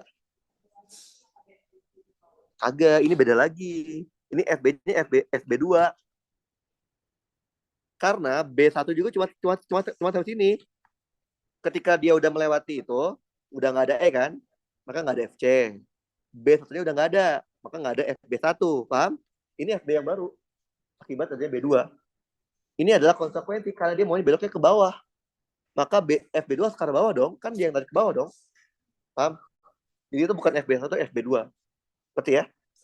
Oke, coba kita lihat. Ah, yang mana? Emang udah dikirim? Emang udah dikirim? Yang mana? Oh, ada 3. Yang mana itu? Gaya magnet lagi. Yang ini. Yang ini. Ini emang materinya apa ya? Ini materi apa coba? Baca deh.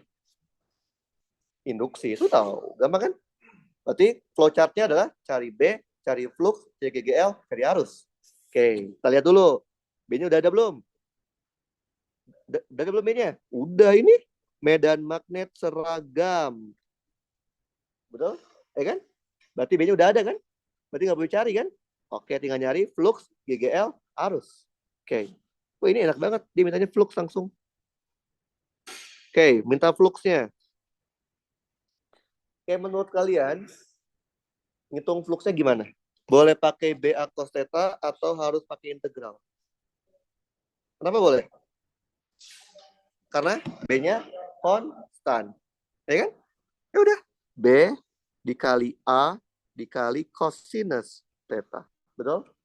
B-nya dia bilang B0. A-nya itu bentuknya apa? Segitiga kan? Betul? A itu adalah luas area yang ditembus sama si B-nya itu. Segitiga betul ya? Betul? Berapa luas segitiga? Oke, dia bilang detik ke 0 kan? Berarti kan ini kan? Ininya X-nya kan, betul ya? Betul? Ininya adalah Y-nya, betul? Berarti luasnya adalah X, Y dibagi 2, betul? Tetanya berapa, yo? Teta itu apa? Sudut antara B dengan arah normal bidang. B-nya itu kan ke arah luar. Kita punya bidangnya segitiga. Normalnya kan bisa ke sana, bisa ke sana kan? Sehingga sudut antara B dengan normal bisa 0 derajat, bisa 180 kan? Kalau kalian punya 2 opsi kayak gitu, pilih sudut theta yang terkecil. Kalau yang terkecil. Paham? Jadi cos 0. Dapatlah B0 X Y dibagi 2. Masalahnya tahu nggak apa? X sama Y itu adalah variabel yang kalian bikin sendiri kan? Ya nggak sih? Jadi gini, kalau soal itu berupa soal variabel, maka jawaban kalian harus dalam bentuk variabel yang ada di soal. X-nya kan kita yang bikin. Ini udah bener sebenarnya, tapi nggak boleh. Tapi ada nilainya pasti kalau ditulis. Oke? Okay? Berarti kita harus mengganti X sama Y-nya. Dia bilang ketika detik ke 0 kan?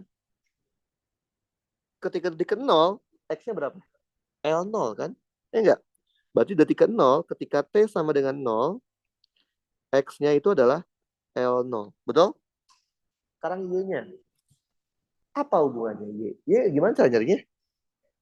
Pakai? Pakai tangen, betul. Lihat, tangen 30 derajat itu adalah Y dibagi X, ya nggak sih? Betul? Berarti Y itu adalah X dikali tangen 30 derajat. Jadi kita punya B0, kalau diganti jadi apa? X kuadrat tangen 30 dibagi 2. Betul kan? Berapa tangen 30? Setengah dibagi setengah akar 3. Seperangkat 3 ya? Berarti sama aja ini B0. Tadi kan X jadinya L0 kan ya?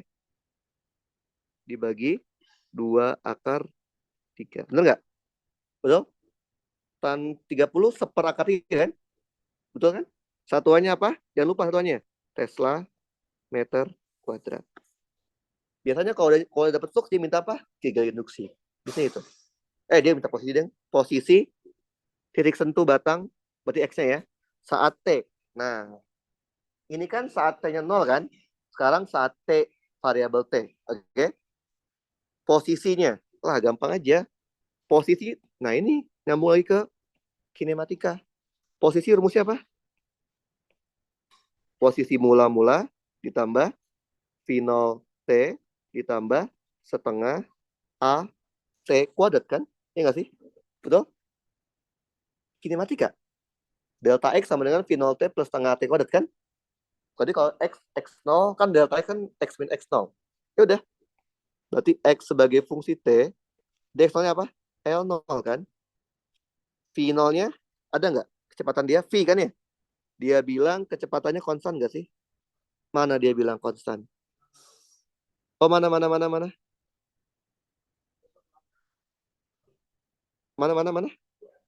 Sumbu X. Oh, ini ya. Konstan kan berarti dia nggak punya A dong. Ya, ya udah. V, T. Udah jawabannya gini doang. Posisi kan? Fungsi waktu. C. C minta apa? GGL. Saat T kan? Berarti dalam variabel T ya. GGL rumusnya apa?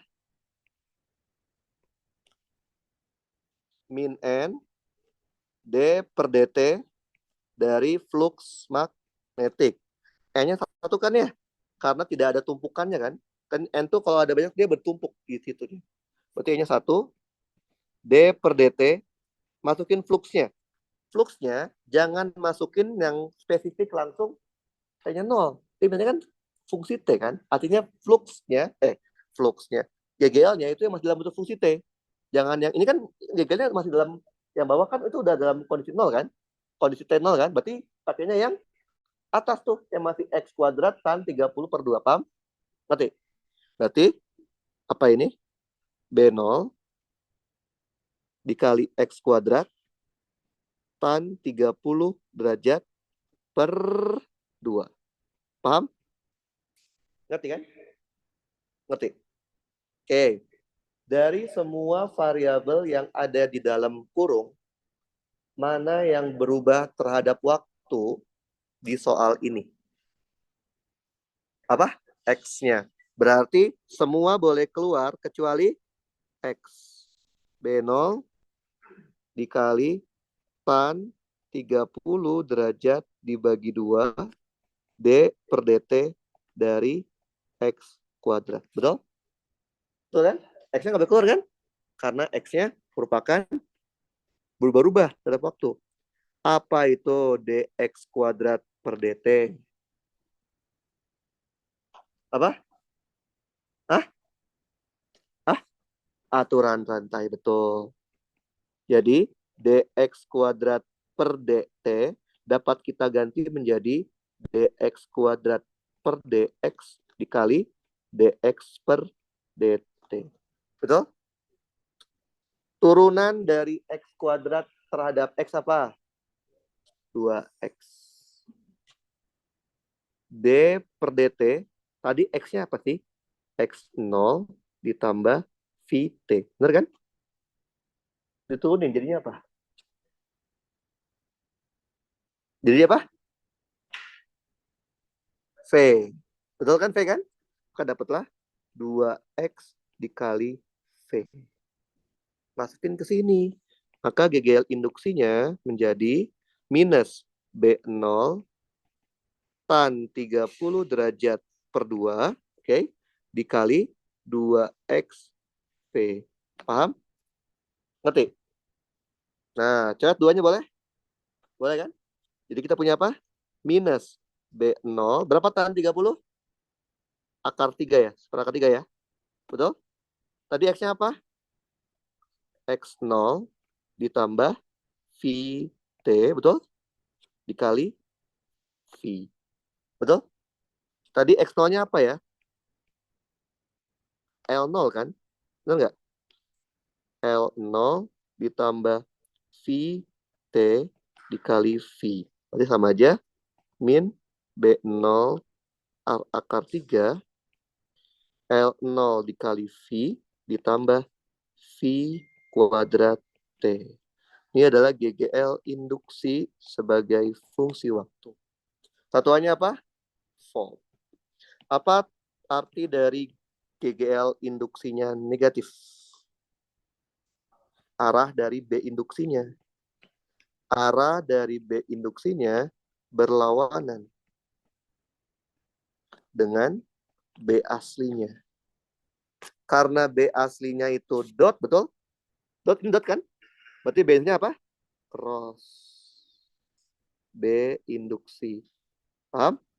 Kalau kita tahu benchnya cross, maka tangan kanan jempol masukin ke dalam gambar 4 jari jadi arah putarnya.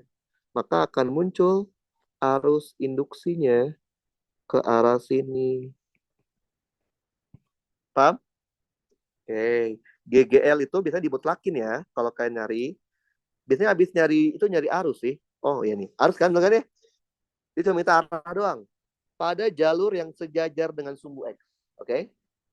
Ke arah mana arus induksi terjadi? Dari ke sumbu X negatif kan? Dia cuma lihatnya di yang jadi sumbu X. Berarti kan yang 0 sampai L itu kan? Ya udah. Berarti yang D, jawabannya adalah tinggal arah arus induksinya ke sumbu negatif di batang yang sejajar, jalur yang sejajar sumbu X. Jalur yang sejajar sumbu X. Rumusnya beda lagi loh, makanya jangan dihafal rumus jadinya. Tiap soal bisa beda-beda, walaupun mirip-mirip. Tapi yang dipahami adalah flow-nya. Pasti dia nyari B, nyari flux, GGL, arus. Itu udah pasti. Alurnya gitu pasti. Oke? Jadi kita nggak bisa nyari arus kalau nggak tahu GGL. Kita nggak bisa nyari GGL kalau nggak tahu flux. Kita nggak bisa nyari flux kalau nggak tahu B-nya kayak apa. Oke? Mana lagi? Ada lagi? Yang ini. Lah ini sama aja kayak tadi.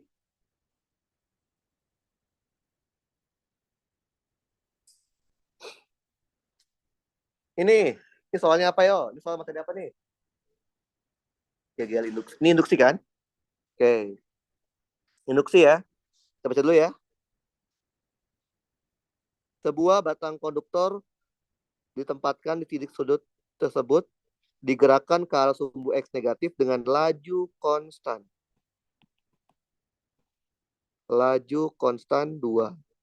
Jika 3 batang tersebut berada pada daerah magnet B1. Lihat ini B-nya ya. Dia udah ngasih tau B-nya kan? Berarti nggak perlu nyari B lagi. Oke? Oke, arahnya cross. A minta apa? Flux magnetik. Ngitungnya pakai apa? BA cos theta atau pakai integral? Kenapa? B-nya konstan. Kenapa kan? B dikali A dikali cosinus theta. B-nya angka konstanta. A-nya berarti luas yang ditembus, betul? Ya. Yaitu bentuknya apa? Segitiga kan? Oke. Paham? Karena ini sumbu X, maka ini kita anggap X kan ya? Betul? X ya? Ini sumbu Y kan? Dianggapnya Y. Berarti luasnya berapa? Kacau. Kali 2. Nah, karena ada 2 kan? Berarti kan? Ya kan? Betul nggak? Atas bawah kan? Berarti luasnya adalah 2 dikali setengah XY. Paham? Karena ada XY yang atas sama XY yang bawah. Gitu kan? Bayang? Cosnya berapa? Berapa cosnya? Sudut antara B dengan normal bisa 0, bisa 180 kan? Di soal ini ya. Berarti B-nya terkecil. Cos 0. Oke? Maka dapatlah fluxnya B, X, Y. Nah, masalahnya X dan Y itu adalah variabel yang kita bikin. Dia maunya dalam bentuk V dan T. Betul? Oke, gimana caranya nih? Flux dalam V dan T. Nah, oke. X sama Y. Nah, ini kan dia bilang apa sih? Ada informasi penting nggak? Membentuk saling tegak lurus. Ya, berarti ini dia kalau di zoom, ini sebenarnya adalah siku-siku ya. Betul? Berarti kalau dibagi 2, 4, 5, 4, 5 kan? Betul ya? Oke. Nah, dia mau dalam bentuk T. Nah, gimana nih caranya nih? Ini udah benar, tapi X-nya itu nggak boleh. Karena maunya dalam bentuk V dan T. Ada informasi apa lagi? V-nya 2, B-nya oke. Nah, ini tadi kita lihat matematikanya deh. Berarti hubungannya apa? Tangen 45 derajat itu adalah Y per X. Betul nggak? Berarti Y-nya itu adalah X dikali tangen 45. Berapa tangen 45? Berapa tangen 45? 1 ya. Berarti Y-nya sama dengan X. Berarti kita punya di ini apa? BX kuadrat. Betul? Masih belum boleh kan? Karena X itu adalah variabel yang saya bikin. Dia mau dalam bentuk V dan T. Dia tuh kemana sih? V kali awal di mana awalnya? Itu deh. Membentuk sistem konduktor. Sebuah batang konduktor lain ditempatkan pada titik sudut sistem batang konduktor. Berarti awalnya di sini dong ya? Ya nggak sih? Si itu awal di sini kan? Bener nggak? Betul? Terus digerakkan kan ya? Oke, berarti X-nya itu berubah-ubah dong terhadap waktu. Oke. Nah, ini di mana letaknya ini? Nggak dikasih tahu apa? Ntar ya. Oke. V kali T. Ya, ya sih boleh aja sih. Cuman ya udahlah. Apa sih? Boleh, boleh aja sih. Karena dia nggak ngasih tahu posisi awalnya kan. Jadi kita anggap posisi awalnya sebagai titik nol gitu ya. Oke. Maksudnya kan X0 tambah V kali T tambah setengah AT. Berarti gitu ya. AT-nya konstan. Nah, X0-nya kita nggak tahu. Kita anggap aja itu nol kan awalnya ya. Boleh. Berarti kalau kita asumsikan awalnya itu di X sama dengan nol gitu ya. Saya dapatnya apa? X-nya itu adalah V kali T. Gitu ya. Maksudnya kan X0 tambah V kali T. Maka dapatlah B dalam kurung V kali T kuadrat. Berarti fluxnya B V kuadrat T kuadrat. Oke? Satuan jangan lupa Tesla meter kuadrat. C. B. GGL induksi. Saat T-nya 2. Oke? GGL induksi rumusnya apa? Minus N D per DT dari flux magnetik. Oke? N-nya 1, D per DT. Masukin fluxnya. Oke? Masukinnya masih fungsi aja ya. Yang kayak tadi. Yaitu apa? B X kuadrat. Betul? Karena B-nya konstan, maka B-nya keluar D per DT dari X kuadrat. Maka ini harus diselesaikan menggunakan aturan rantai kayak tadi.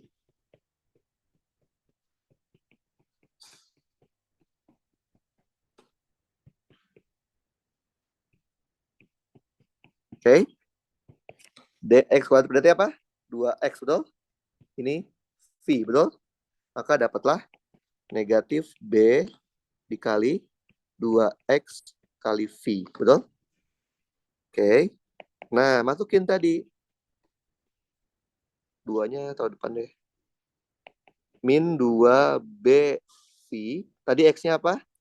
V kali T, betul?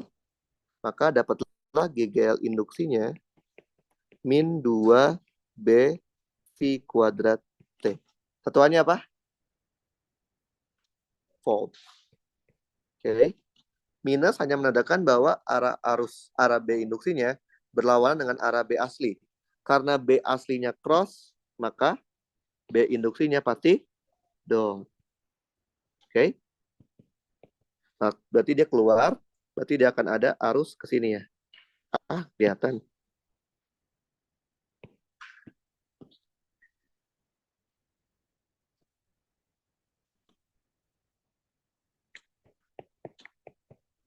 Oke, kebayang? Oke. Nah, masukin T-nya 2 ya. Kayak diminta ketika T-nya 2, betul? Tinggal masukin aja ya T-nya 2 ya. Kita dapat angkanya kan? C. Tanda min hanya menandakan, biasanya gagal tuh dimutlakin sih biasanya. C minta tentukan arahnya doang. Arah arus induksi yang terjadi. Kemana arah arusnya? Counter clockwise. Ya udah jelaskan ya pakai aturan tangan kanan aja ya. Berarti arah arus induksinya itu adalah counter clockwise. Alasannya gunakan aturan tangan kanan. Tingginya berubah. Iya. Kan makanya Y-nya tapi X kan? X-nya berubah, Y-nya berubah kan?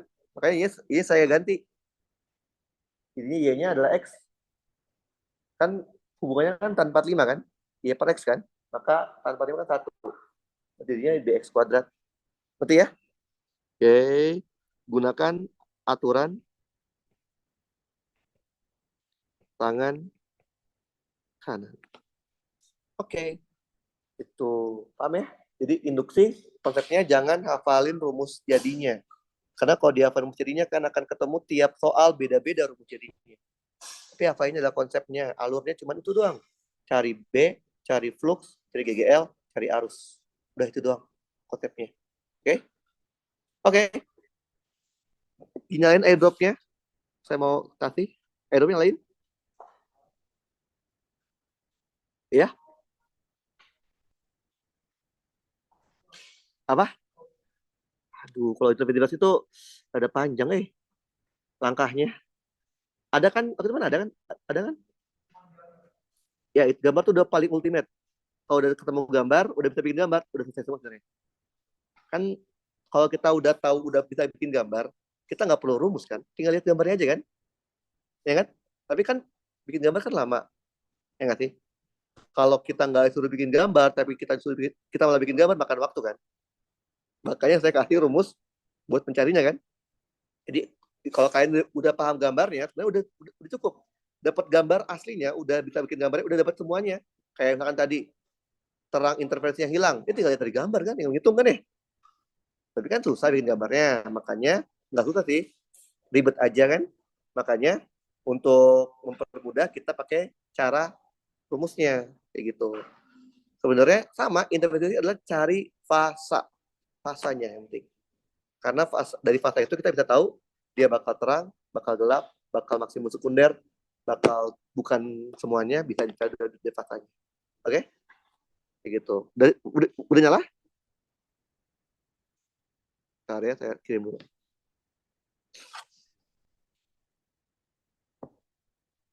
iPad 152. Banyak banget. Fahmi. Eci. Apa? iPad 8. Afi. Ya,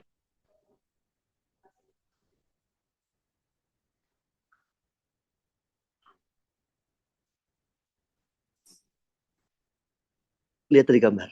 Bikin gambarnya. Gambarnya nggak saya bikin emang, karena adanya di video main kan ya. Jadi kemarin tuh saya latihnya adalah saya buat dulu gambarnya.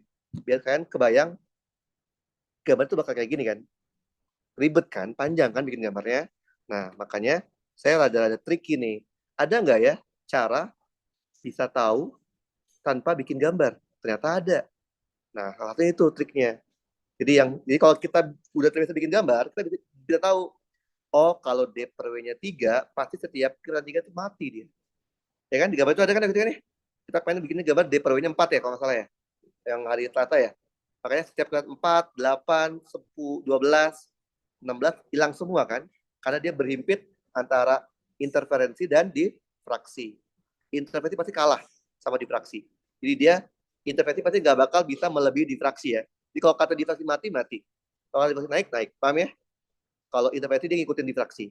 Jadi dia nggak akan pernah bisa melebihi difraksi. Makanya waktu kita kemarin belajar interdifraksi, kalau kalian ketemu soal inter dan div, kerjakan dulu difraksinya kan. Supaya kan ketemu yang namanya batas kalian nih. Batas dalam membuat gambar interferensinya kan. Makanya gitu. Jadi karena interferensi nggak bisa melebihi difraksi.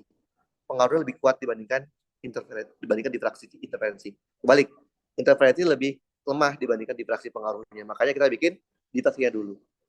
Gitu. Oke? Okay? Ada lagi pertanyaan? Udah? Oke, kalau udah kita udah saja ntar rekamannya kalau sempat